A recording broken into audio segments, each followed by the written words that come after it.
নমস্কার, সুনহেরা সফর উইথ জলি এই চ্যানেলে সবাইকে স্বাগত জানাই। হ্যাঁ, এখন সময় এসে গেছে বলে দেওয়ার যে আমি কোথায় যাচ্ছি আর কিভাবে যাচ্ছি। হ্যাঁ, আমি কিন্তু একা যাচ্ছি না, এবারেও মানে সব সময় আমি চাই যে আমার যাওয়াটা যেন একটু স্পেশাল হয়। কিরকম স্পেশাল? এবারে আমরা যাচ্ছি 4 জন মেয়ে, লেডিস স্পেশাল। এবারে হচ্ছে হ্যাঁ লেডিসের স্পেশাল। এবারে আমরা 4 জন মেয়ে যাচ্ছি, 3 জন কলকাতা থেকে আসছেন, তারা মুম্বাইতে চলে যাচ্ছেন, আর আমি এখান থেকে যাচ্ছি মুম্বাই। আমরা একসঙ্গে ওখান থেকে 4 জনে মিলে যাব নাইরোবি। হ্যাঁ, আমাদের প্রথম হচ্ছে কেনিয়া, তারপরে হচ্ছে তানজানিয়া। আমরা 10 দিনের ট্যুরে যাচ্ছি। আর এই ট্যুরটায় এই যে আমি আবারও বলছি যে আমি কিন্তু কোথা থেকে টিকিট কাটবেন, কোন হোটেলে থাকবেন, কি খাবেন, আমি একদম বলবো না। আমি বলবো যে কি ভালো লাগা আছে, কি ভালো দেখবেন আপনারা, সেইগুলো কিন্তু আমি মেনশন করব। ঠিক আছে? যেমন আমি বলছি যে আমরা এই টিকিটটা আমরা কেটেছি, তাও আমি বলছি যে ওরা মুম্বাইতে আসছে, আমিও মুম্বাইতে যাচ্ছি, মুম্বাই থেকে আমরা একসঙ্গে যাচ্ছি। আমাদের সাফারি যেটা বুক করা হয়েছে সেটা আমাদের 3 দিন, মানে এয়ারপোর্ট থেকে তারা পিক আপ করবে, তারাই আমাদের হোটেলে রাখবে এবং পুরো 3 দিন তাদের দায়িত্বেই আমরা থাকবো। তারপর ওরা এয়ারপোর্টে ড্রপ করবে, ওখান থেকে আমরা জাঞ্জিবার যাব।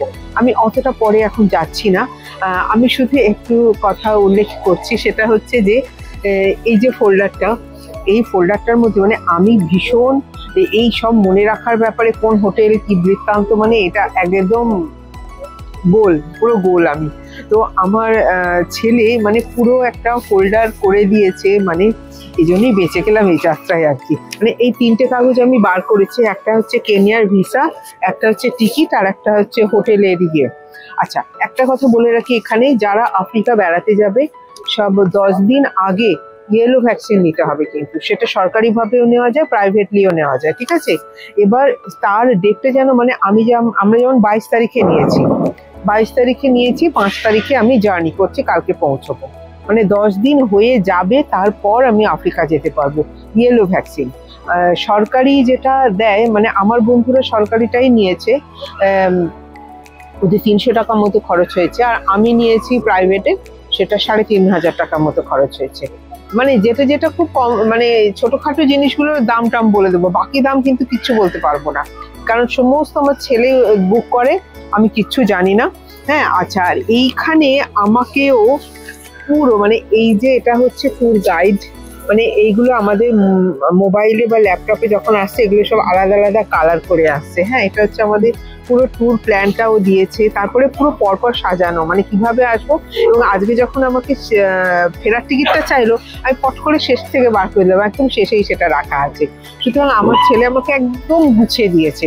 এবং আমরা যে 3 বন্ধু, মানে আমার 2 বন্ধু যাচ্ছে এবং একজনের মেয়ে যাচ্ছে, এবং তাদের সবারটাই একসঙ্গে এরকম করেই সবাইকে দিয়ে দিয়েছে, মানে ওদের ফোনে দিয়ে দিয়েছে, ওরা প্রিন্ট আউট করে নিয়েছে, আর আমাকেও প্রিন্ট আউট করে পাঠিয়ে দিয়েছে, ডলার দিয়ে দিয়েছে। হ্যাঁ, তো যাই হোক, মানে এখানে এটাও একটা আমার স্যাটিসফ্যাকশন বলো, যে দেখো জীবনে তো লড়াই ওঠা পড়া সবই থাকে, কিন্তু এই আমার শেষ জীবনে এসে আমার পুরো দায়িত্ব যে ও নিয়েছে, মানে এটা বেড়াতে যাওয়ার সঙ্গে সঙ্গে এটা আমার ভীষণভাবে মনে হচ্ছে যে এটাও আমার একটা ভীষণ পাওয়া। বেড়াতে ভালোবাসি, বেড়াতে যাচ্ছি, সেটা তো ঠিকই আছে, কিন্তু সেই বেড়ানোটা পুরোটাই হচ্ছে আমার সোনার দৌলতে, এটাও আমার একটা খুব ভালো লাগার জায়গা আর কি। যাই হোক, আমরা প্রথম নাইরোবি যাব আজকে। আমরা একটা বাচ্চা খুব কাঁদছে, প্লেনে যে যদি কাঁদে, আজকে যে রাত্রে ঘুমই হবে না। আমাদের মুম্বাই থেকে ফ্লাইট হচ্ছে রাত 2টো, এবং সোনা সবসময় না এইভাবে টিকিটটা কাটে যাতে রাত্রে জার্নি করে সকালে পৌঁছানো যায়, দিনটা নষ্ট না হয়, সেভাবেই। এবং আমি দেখেছি, আমি তো মালয়েশিয়া গেলাম, কোরিয়া গেলাম, এমনকি পুনা গেলাম, সবটাই এরকম রাত্রে জার্নি করে চলে যাচ্ছি, তাহলে দিনটা পুরো পাওয়া যাচ্ছে এবং প্রচুর এনার্জি থাকে। কিন্তু বেড়াতে গেলে না, তখন মনে হয় না বাবা কি করে যাবো, কি করব, কিচ্ছু মনে হয় না, কারণ ফ্লাইটে তো আর ওরকম বাড়ির মতো ঘুম হয় না, কিন্তু তাতেও কিছু হয় না। তো যাই হোক, এই অবধি যেটা। আর আমাদের ইমিগ্রেশন, কিন্তু আমার ইমিগ্রেশন এবং ওদেরও ইমিগ্রেশন কলকাতাতে হয়নি, আমারটাও এখানে হয়নি, আমারটাও হবে মুম্বাইয়ে গিয়ে, ওদেরটাও হবে ইমিগ্রেশন। ঠিকই তো বললাম? হ্যাঁ, আমি আবার তখন মাইগ্রেশন বলছিলাম মনে মনে।